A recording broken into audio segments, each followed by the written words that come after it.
আসসালামু আলাইকুম। আজকে আমি আপনাদেরকে পাঁচমিশালি মাছ দিয়ে হালকা করে টমেটোর ঝোল রান্না করে দেখাবো। একটি কড়াইতে পরিমাণ মতো তেল দেব।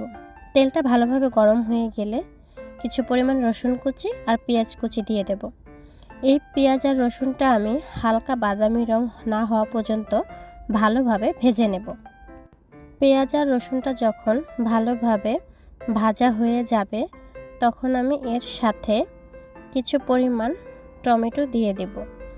টমেটো আর পেঁয়াজ রসুন ভালোভাবে ভেজে নেব।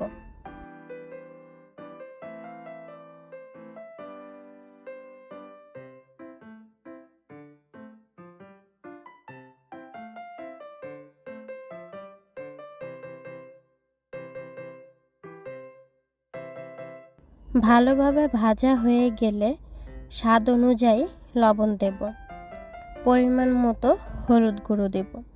আমি একটু ঝাল কম খেতে পছন্দ করি, তাই ঝালের পরিমাণটা আপনাদের যার যেরকম পছন্দ ওরকম অনুযায়ী দিতে পারেন। এখন আমি এই সবগুলো উপকরণ ভালোভাবে কষিয়ে নেব। একটু সময় নিয়ে ভালোভাবে কষিয়ে নেবেন। কষানোর সময় অবশ্যই টমেটোগুলো একটু ভেঙে দেবেন।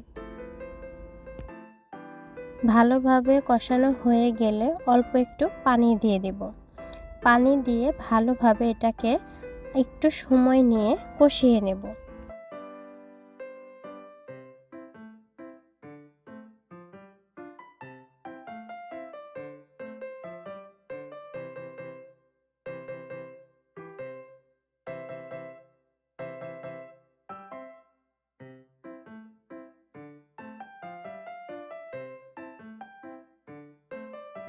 ভালোভাবে যখন কষানো হয়ে যাবে তখন আমি আগে থেকে ভেজে রাখা মাছগুলো দিয়ে দেব।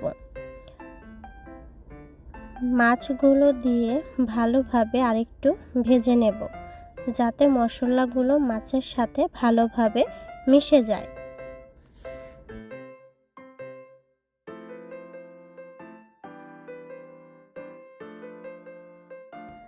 ভালোভাবে ভাজা হয়ে গেলে পরিমাণ মতো পানি দিয়ে দেব।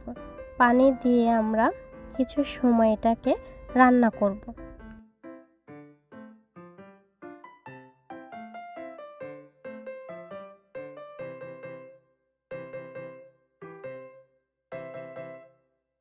রান্নাটার শেষের দিকে আমি অল্প কিছু পরিমাণে কাঁচামরিচ আর ধনেপাতা কুচি দিয়ে ঢাকনা দিয়ে ঢেকে আরও 5 মিনিট এটাকে রান্না করব, যাতে ধনেপাতা আর কাঁচামরিচের ঘ্রাণটা মাছে খুব ভালো আসে।